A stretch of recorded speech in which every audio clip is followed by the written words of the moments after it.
నమస్కారం డాక్టర్ గారు. నమస్తే మేడం. డాక్టర్ గారు, నరాల బలహీనత అన్న ప్రాబ్లమ్ కూడా ప్రెజెంట్ డేస్‌లో ఎక్కువ కనిపిస్తూ ఉన్నాయండి. అయితే చాలా మందికి డౌట్. నేను మొన్న మాటల సందర్భంలో మా ఫ్రెండ్ ఒకళ్ళు, అమ్మో! నాకు కొంచెం నరాల వీక్‌నెస్ ఉంది. వాళ్ళు టీలు, కాఫీలు అవాయిడ్ చేయాలి అని చెప్పేసి అంటున్నారు. ఇది నిజంగా అవాయిడ్ చేయాలంటారా? నరాల బలహీనత ప్రాబ్లమ్ ఉన్నవాళ్ళు? ఇప్పుడు మన 2 తెలుగు దేశాల ప్రాంతాలున్నాయి గదా! హ్మ్. తెలంగాణలో ఎక్కువ చాయ్ తీసుకుంటారు. మీరు ఒక్కసారి విజయవాడ దాటండి. కాఫీ చాలు అయిపోతది. కాఫీ గూడా తీసుకుంటారక్కడ. అవును. అయితే మీకు వంటలొస్తాయి గదా! హ్మ్. మీరు ఇప్పుడు ఇవాళ ఇంట్లో బిర్యానీ వండిన్రు. దానికి మీరు గ్రేవీ తయారు చేస్తారు గదా! అవును. ఆ గ్రేవీ కానీ, బిర్యానీ గ్రేవీ కానీ, గుత్తొంకాయ కర్రీ చేసుకుంటారు గదా! దాంట్లో గూడా జర గ్రేవీ ఏస్తారు గదా! అవునండి. అయితే అది వండేటప్పుడు మీరెట్లా చేస్తారు? ఉల్లిపాయలు, ఇంకా హోల్ గరం మసాలా ఇవన్నీ వేసి శుభ్రంగా పేస్ట్ చేసా. పేస్ట్ చేసి మంచిగా దాన్ని ఉడకబెడతారు కదా, దాంట్లో ఆయిల్ కూడా ఎక్కువ వాడతారు కదా, అవునవును. ఫుల్ హీట్లో పెడతారు కదా. అది వండినాక కూడా మనకు జరసేపు డౌట్ ఉంటుంది, అరే ఇంకా ఉండాలి జరసేపు పొయ్యి మీదనే పెడదాం అనేసి ఉంటుంది కదా. కొంచెం టేస్ట్ ఇంకా ఉడకలేదు అనేసి అనిపించి అట్లా పెడతాం కదా. ఎంతసేపు అవుతుంది మొత్తం కర్రీ రెడీ అవ్వడానికి? ఒక 20-25 మినిట్స్ పొయ్యి మీదనే ఉంటుంది కర్రీ. అవును. ఇది మీకు తెలుసు కదా. అయితే మీరు ఎంతసేపు కుక్ చేస్తున్నారు దాన్ని? ఇప్పుడు చాలామంది ఏం చేస్తారంటే, ఇప్పుడు ఒక పేషెంట్ వచ్చారు మన దగ్గర, రోజుకి 6 సార్లు చాయ్ తాగుతారంట. బా! రోజుకి 6 సార్లు. ఆయనకు సిమ్టమ్లు ఏమున్నాయి తెలుసా మీకు? ఈ ఫింగర్స్లో తిమ్మిర్లు. ఓహ్! ఈ ఫింగర్స్లో తిమ్మిర్లు ఏందంటే, అంకుల్ గారు ఉండే జర 72-73 ఉండే. వాళ్ళ ఇల్లు ఏదో sky rise apartment, high rise అపార్ట్మెంట్లు ఉంటాయి కదా, ఏదో పైన ఫ్లోర్లో ఉంది ఇల్లు. ఎవరైనా ఏమైనా స్విగ్గీ జొమాటోలో ఆర్డర్ పెడితే వాడు దిమాగ్ ఖరాబ్ అయిపోవాలి, ఇన్ని ఫ్లోర్లు పైకి పోవాలి అది ఇది అనేసి. ఇప్పుడు హై రైజ్ అపార్ట్మెంట్లు అన్నీ అట్లనే తయారైనాయి. అంకుల్కి డైలీ వాకింగ్కి కిందికి పోవాలి, కాళ్ళు లాగుతున్నాయి, తిమ్మిర్లు ఉన్నాయి, పాదాల్లో స్పర్శం లేదు. పాదాల్లో స్పర్శం లేదు. ఇప్పుడు లిఫ్ట్లో పోయి బటన్ నొక్కుతాం కదా, ఆ బటన్ నొక్కితే మొత్తం చేయి జిల్లు జిల్లు జిల్లు జిల్లు అంటుంది. డైలీ ఛాయ్ చేసుకొని కప్ పట్టుకొని ఆ లిఫ్ట్లో పోయి కిందికి పోయి కూర్చొని ఛాయ్ తాగి జరసేపు తిరిగేసి వస్తారు. ఇప్పుడు నేను ఇంతే చెప్పినా కదా, మీకు ఏమనిపిస్తుంది? అరే మంచి అలవాటు, ఛాయ్ కూడా హెల్త్కి మంచిది అంటారు కదా, యాంటీ ఆక్సిడెంట్లు ఉంటాయి కదా అంటారు కదా. ఇప్పుడు వాకింగ్ కూడా మంచిది కదా, అయినా ఈ నరాలది సమస్య ఎక్కువ ఉంది. మెడ నరాల్లో ప్రాబ్లమ్స్ ఉన్నాయి, నడుముల నరాల్లో ప్రాబ్లమ్స్ ఉన్నాయి, డీజెనరేటివ్ డిస్క్ డిజీజ్ ఉంది. ఓకే. ఇప్పుడు ఆయన బెంచ్ మీద కూర్చున్నాక ఛాయ్ తాగినాక లేస్తారు కదా, ఇట్లా లేచేటప్పుడు నడుము నుంచి తల వరకు ఒక షాక్ కొట్టినట్టు అవుతుంది. మళ్ళా నడిచేటప్పుడు చుమ్ చుమ్ చుమ్ చుమ్ చుమ్ చుమ్ చుమ్ చుమ్ అవుతుంది మొత్తం కాళ్ళు. ఈ సమస్య వల్ల నరాలు దెబ్బపడ్డాయి. అయితే ఏందంటే, ఇప్పుడు ఈ పేషెంట్కి మనం మందులు కూడా ఇచ్చినాము, ఛాయ్ చేసే విధానం కూడా మార్చినాం. ఓకే. పేషెంట్కి ఫస్ట్ 4 monthsలో ఆల్మోస్ట్ 10-12 years నుంచి ఈ సమస్య నుంచి బాధపడేట ఆయనకు ఫస్ట్ 3-4 monthsలో 70-90% సిమ్టమ్లు తగ్గిపోయినాయి. ఓకే. మీరు ఇప్పుడు ఆ కర్రీ చెప్పిండ్రు కదా ఇట్లా వండుతారనేసి, మీరు ఒకసారి ఆలోచించండి. ఇప్పుడు మనం ఛాయ్ ఎట్లా వండుతాం నేను చెప్తాను మీకు. 1 కప్ వండుకోవాలి మీరు.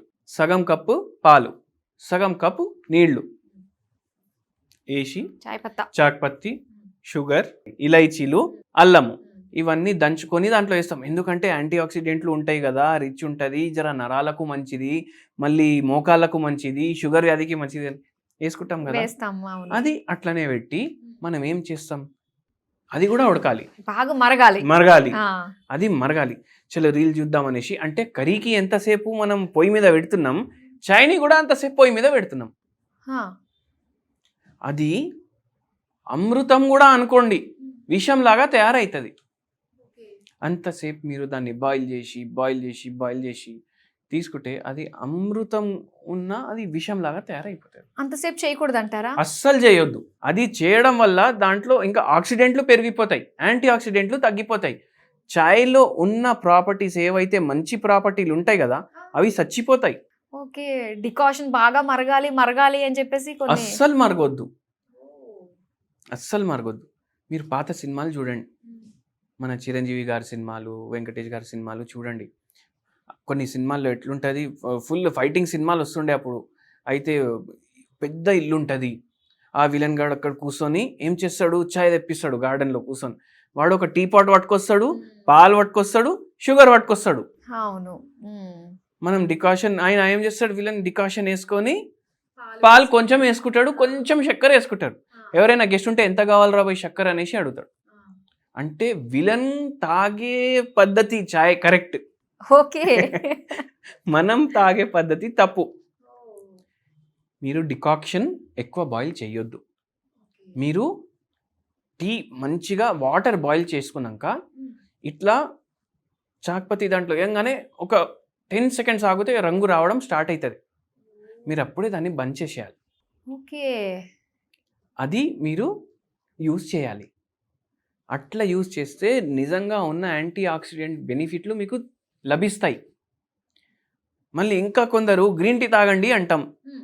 వాళ్ళకు కరెక్ట్ విధానం తెలియక వాళ్ళు ఏం చేస్తారు, ఈ చాయ్ ఎట్లా తయారు చేసుకుంటారు ఆ గ్రీన్ టీ కూడా అట్లా తయారు చేసుకుంటున్నారు. ఇప్పుడు టీ బ్యాగ్స్ అయితే ఎలా అంటారు మరి? టీ బ్యాగ్ అయితే అస్సలు వాడొద్దు. బయట ఏమో అస్సలు చాయ్నే తాగొద్దు. ఎందుకు నేను సింపుల్ ఎగ్జాంపుల్ చెప్తాను మీకు.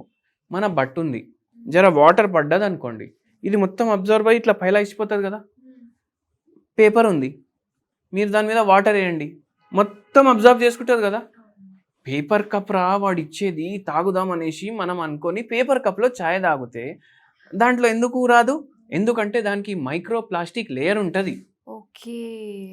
సో ఇవన్నిటి వల్ల నరాలకు చాలా దెబ్బ పడుతుంది.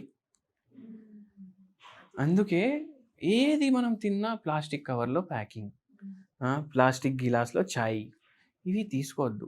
ఛాయ్ని అంతా ఉడకబెట్టొద్దు. అయితే ఇవి మైండ్లో పెట్టుకోండి. ఆ సార్కి కూడా తగ్గినట్టు మనకు కూడా తగ్గుతుంది మనం కొన్ని విధానాలు మార్చుకుంటే. కరెక్ట్ అండి. అంటే నరాలు ఒక్కటే కాదు, మోకాలు కూడా ఖరాబ్ అవుతాయి, మీ జీర్ణ వ్యవస్థ ఖరాబ్ అవుతుంది, మీకు మలబద్ధకం వచ్చే ఛాన్సులు ఎక్కువ అవుతాయి, ఇన్ని ప్రాబ్లంలు అవుతాయి. ఇప్పుడు చూడండి, అందుకే కొందరికి ఎట్లా అలవాటు అయిపోయింది అంటే నాకు ఛాయ్ తాగితేనే మోషన్ వస్తుంది. ఎందుకు? ఛాయ్ అయితే హెల్త్కి మంచిది కదా. అది సైకలాజికల్ గా అలా పెట్టేసుకున్నారు. ఇంత బాయిల్ చేస్తే గట్ హెల్త్ ఎఫెక్ట్ అయిపోతుంది కదా, గుడ్ బ్యాక్టీరియా చచ్చిపోతుంది దాంతో. అందుకే ఆ తప్పు మనం చెయ్యొద్దు. నరాల బలహీనతకి గ్రీన్ టీ చాలా మంచి రెమెడీ.